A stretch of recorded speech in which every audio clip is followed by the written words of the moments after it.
I've loved owning this car so far, and it is pretty close to perfect, like I've said in plenty of videos. But being the person I am and the car enthusiast I am, I like to do some custom stuff to make it a little more unique than all the other ones they've made. I like to make it special, and that's why I've decided one thing you can always do to cars to improve them is add aftermarket exhaust.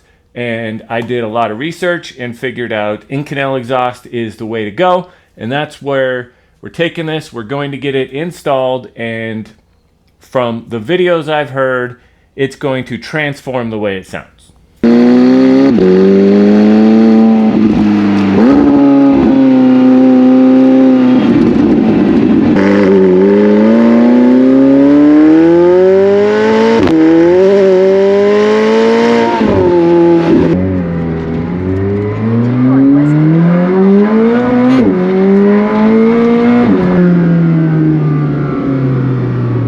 The reason I decided to upgrade the exhaust, they really have to restrict the flow, and part of that is with really dense catalytic converters. It doesn't allow the natural good sounds to come out of the car. So the exhaust on this did not sound bad by any stretch of the imagination. It was titanium. It's pretty good for factory. It's maybe the best factory sounding exhaust I've heard.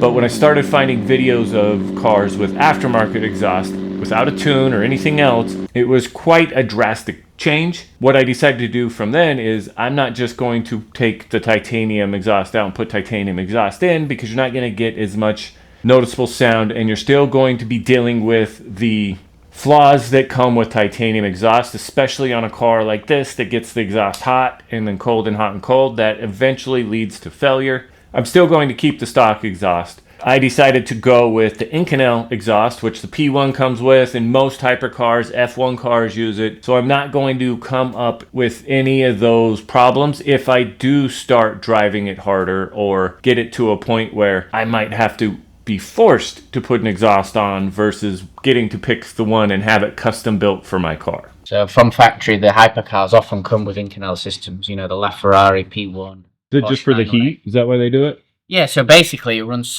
you can run really high temperature with it.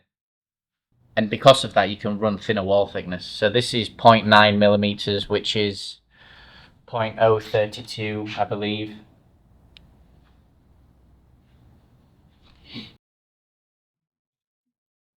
So titanium has half the density of Inconel. So if they were the same wall thickness, same construction, this in theory should be exactly half.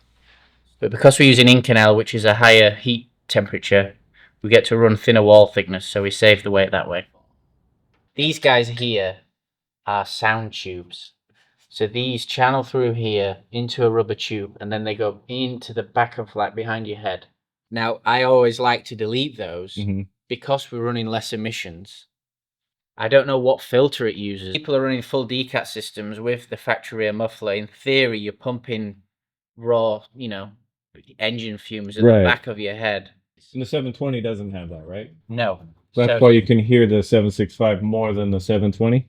Maybe. But it's like, obviously, manufacturers have started doing it just to give you that bit more of a boo. So these are the new downpipes for the 765. These are Sports Cat high flow. So on the stock ones, we've got 4 cats that are 600-700 cell. We've got rid of the secondary cats, and we've got primary cats with the O2 sensor after, so we're going to trigger no warning lights. These are 200 cell HJS ceramic cats, which are actually the same manufacturer as what McLaren use. And then on the rear, we've got a Inconel rear X pipe replacing the titanium factory rear muffler setup. The reason for the X pipe is that we're going to smoothen both gases and both banks to give a more high-pitch-esque sound. Sounds great. Sounds like a fighter jet. So you get better tonal properties with this, which makes it more exotic sounding. The installation of the exhaust was more involved than I expected it to be, and that's mostly because of how many body panels they actually had to remove from the car to get access to get the old exhaust out and put the new exhaust in. And that was part of the reason I went with Brook Race exhaust, is they have an attention to detail that I needed, because I was very nervous about having anyone touch the car or take it apart or do anything to it to possibly make it not as reliable as it originally has been for me. So I didn't want pieces to start rattling more, fall apart, or any of that stuff. So I needed it to be a shop I trusted with their detail level. And as you could see, they took a lot of time. They took a picture of every panel they were going to remove, all the gaps around it, to make sure they put it back exactly how it was, down to how they were meticulous about which bolts were for what parts and how they labeled them, and made it to where when they go to put the car back together,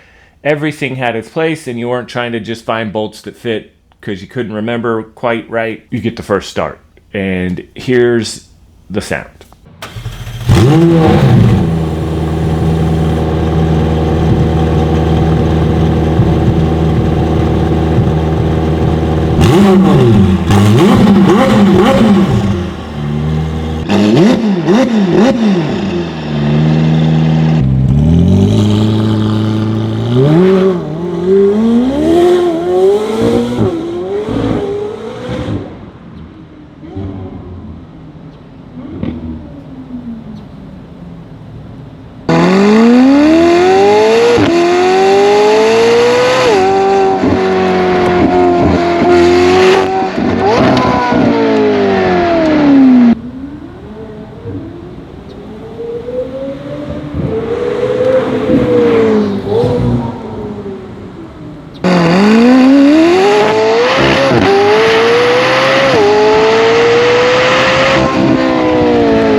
So do you think it was worth it? Do you notice a difference of the before and after? Let me know in the comments what you thought of the sound. So the Inconel exhaust transformed the way this car sounds. I think it is night and day difference, especially when you're at the car hearing it. I couldn't be happier with it. It's one of those nice little tweaks that make an amazing car just that much better. I want to go hear this thing on the road more. It is absolutely amazing. I can't wait for it to break in, because after an exhaust breaks in, it gets just that little bit extra sound. With how good it sounds already, it's going to sound spectacular in a few days, because I'm going to go put a bunch of miles on this. It's an amazing car, like I've said countless times, and now it sounds even better. Instead of being the biggest disappointment for McLarens are the sound, I don't think that's the case with this one anymore. So with that being said, let's get it on the road.